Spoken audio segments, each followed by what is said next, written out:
ನೋಡಿ, ಇವತ್ತು ಇಡೀ ರಾಷ್ಟ್ರದಲ್ಲಿ ಭಾರತೀಯ ಜನತಾ ಪಾರ್ಟಿ ಪರವಾಗಿ ಒಂದು ತೀರ್ಪು ಬಂದಿದೆ, NDA ಪರವಾಗಿ ತೀರ್ಪು ಬಂದಿದೆ ಮತ್ತು NDA ಸರ್ಕಾರ ಆಗುವುದು ನಿಶ್ಚಿತ ಮತ್ತು ಮೋದಿಜಿಯವರು ಮೂರನೇ ಬಾರಿ ಪ್ರಧಾನಮಂತ್ರಿ ಆಗುವುದು ನಿಶ್ಚಿತ ಅಂತ ನಾನು ಸ್ಪಷ್ಟವಾಗಿ ಹೇಳ್ತಾ ಇದ್ದೇನೆ.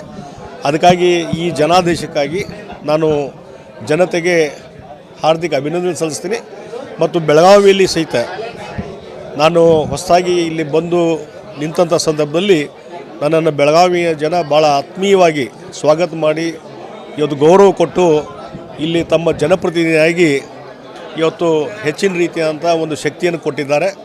ಬೆಳಗಾವಿಯ ಜಿಲ್ಲೆಯ ಜನತೆಗೂ ಸಹಿತ ನಾನು ಹಾರ್ದಿಕವಾದಂಥ ಅಭಿನಂದನೆಗಳನ್ನು ಸಲ್ಲಿಸ್ತಾ ಇದ್ದೀನಿ.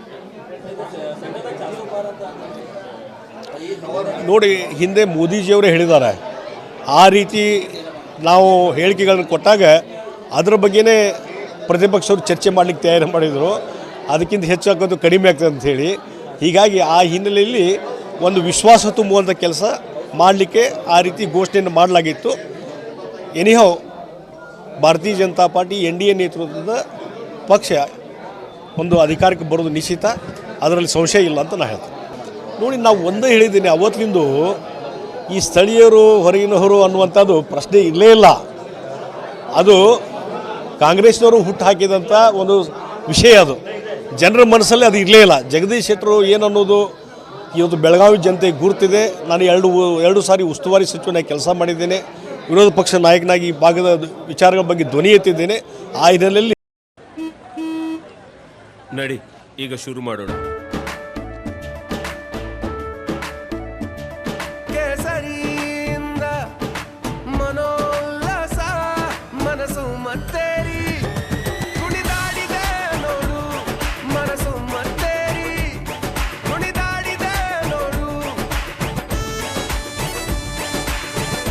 ಕ್ಷಣ ಕ್ಷಣವೂ ಆಚರಿಸಿ ಕೇಸರಿ ಹಬ್ಬ.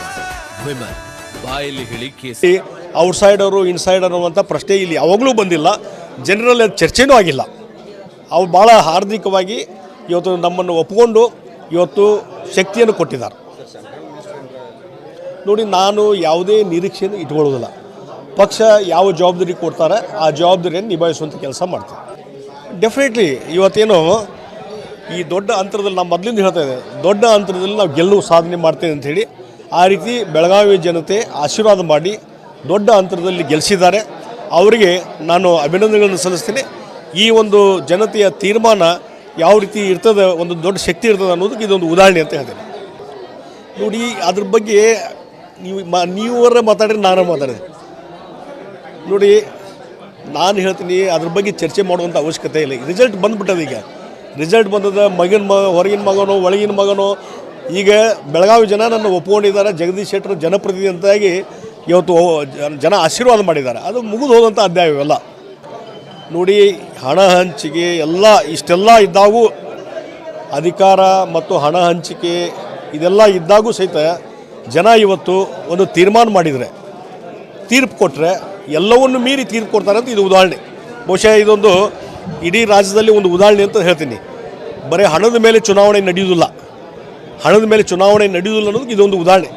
ಅವ್ರು ತಿಳ್ಕೊಂಡ್ಬಿಟ್ಟಿದ್ರು, ಹಣದ ಮೇಲೆ ಎಲ್ಲವನ್ನೂ ಸಾಧನೆ ಮಾಡ್ತೀವಿ ಅಂತ ತಿಳ್ಕೊಂಡಿದ್ರು. ಅದಕ್ಕೆ ತಕ್ಕದಂಥ ಉತ್ತರ ಬೆಳಗಾವಿ ಜನತೆ ಕೊಟ್ಟಿದ್ದಾರೆ.